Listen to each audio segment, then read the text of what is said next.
আজকে আমি ঠিকই করেছি, লাঞ্চটা একদম হালকা ফুলকা করব। এই কদিন পুজোতে বাইরে খেয়ে খেয়ে এমন হয়েছে, আর একদম ভালো লাগছে না রিচ খেতে, তাই ভাবলাম লাঞ্চটা ঠিক এভাবে বানিয়ে নিই।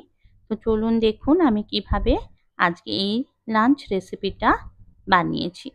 তো প্রথমেই যেটা করছি সেটা হচ্ছে পেঁয়াজ, রসুন, আদা আমি নিয়ে নিয়েছি। আর পেঁয়াজটা নিয়েছি একটা মিডিয়াম সাইজের, 4-5 কোয়া রসুন, অল্প একটু আদা আর কাঁচা লঙ্কা।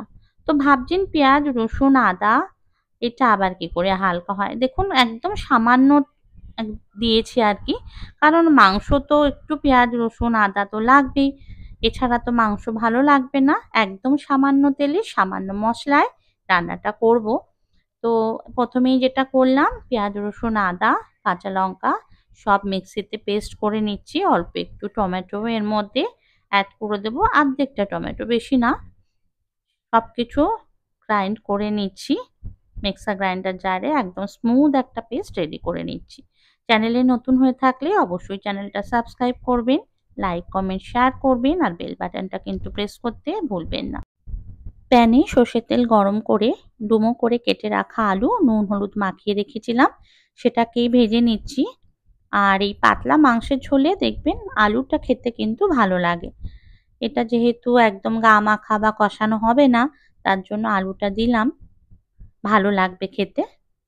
আলুটা তুলে নেওয়ার পর এই তেলের মধ্যেই দিয়ে দিচ্ছি তেজপাতা আর গোটা গরম মশলা।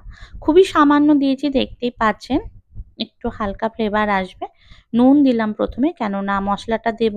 আর এই নুনটা দিলে মশলা কিন্তু একদম ছিটকে যায় না কষানোর সময়। আর ছিটকালেও খুব সামান্য সেটা ছিটকাবে। তো কিছুটা কষে যাওয়ার পর এর মধ্যে জিরের গুঁড়ো, ধনের গুঁড়ো আর কাশ্মীরি লঙ্কার গুঁড়ো, হলুদ গুঁড়ো দিয়ে কষিয়ে নিচ্ছি। দেখতে পাচ্ছেন কত কম তেল, আর মশলাটাও অনেক কম। এটাকে এবার কাঁচা গন্ধ চলে যাওয়া পর্যন্ত কষে নেব। চিকেন পিসেস গুলো অ্যাড করছি।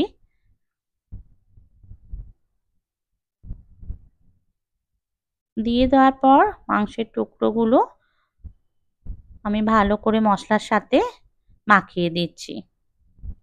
তো এরপর এর মধ্যে অ্যাড করছি আলুর টুকরোগুলো, একসাথেই সব গলতে থাকবে। একদম আঁচটা লোতে রেখে একটু কভার করে দিলাম। তো কিছু তো জল ছাড়বে মাংস থেকে, যার জন্য এখন আর আমি একটুও জল দিইনি। পরিমাণ মতো নুন অ্যাড করে ভালো করে মিশিয়ে দিচ্ছি। হালকা হালকা জল কিন্তু ছাড়তে শুরু করেছে। এইভাবে বারবার ঢেকে ঢেকে আমি কিন্তু মাংসটা কষিয়ে নিচ্ছি। যেহেতু তেল খুব কম আছে, তার জন্য কিন্তু একটু লো মিডিয়াম আঁচে বা লোতে রেখে মাংসটা রান্না করতে হবে ঢেকে ঢেকে, তাহলে ভালো সেদ্ধ হবে আর খেতেও কিন্তু খুব ভালো লাগবে।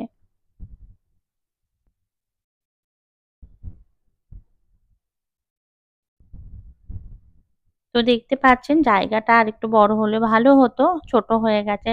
যাই হোক, তো অনেকটা কষে এসছে, মাংস কালারও চেঞ্জ হয়ে এসছে। এর মধ্যে এখন আমি প্রয়োজন মতন ফুটন্ত গরম জল অ্যাড করছি। আমি মাংসে সব সময় ফুটন্ত জল ইউজ করি, এতে মাংসের টেস্টটা বেশি ভালো হয়। এবার গায়ে যত মশলা লেগে আছে সবটা ছাড়িয়ে দেব, দিয়ে প্রয়োজন হলে আর একটু জল দিয়ে ঢেকে দেবো, যেহেতু একটা ঝোল হবে। তো ঢেকে দিলাম, ফুটতে থাকবে এবার। তো আলু আর মাংস আমার নরম হয়ে গেছে, এখন এই অবস্থায় আমি সামান্য গরম মশলা অ্যাড করে দিলাম। আর কিচ্ছু কিন্তু দেব না। তো মাংস কিন্তু আমার রেডি, একদম পাতলা ঝোলের মাংস যাকে বলে। গরম ভাতে আহা, পুরো একদম জমে যাবে, আর কিছু কিন্তু লাগবে না। একটু কভার করে দিলাম যাতে ফ্লেভারটা এনহান্স হয় গরম মশলা।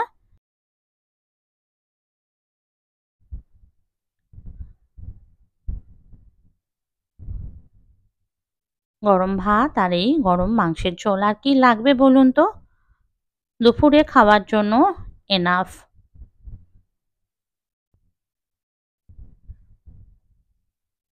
বন্ধুরা, আজ তাহলে রাখি।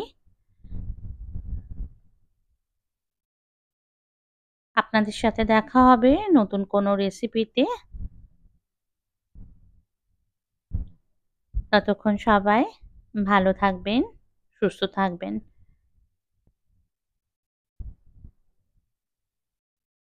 তো এখন আমি যাই। আমার লাঞ্চটা আমি এনজয় করি। আপনারাও আপনাদের লাঞ্চটা করে নিন।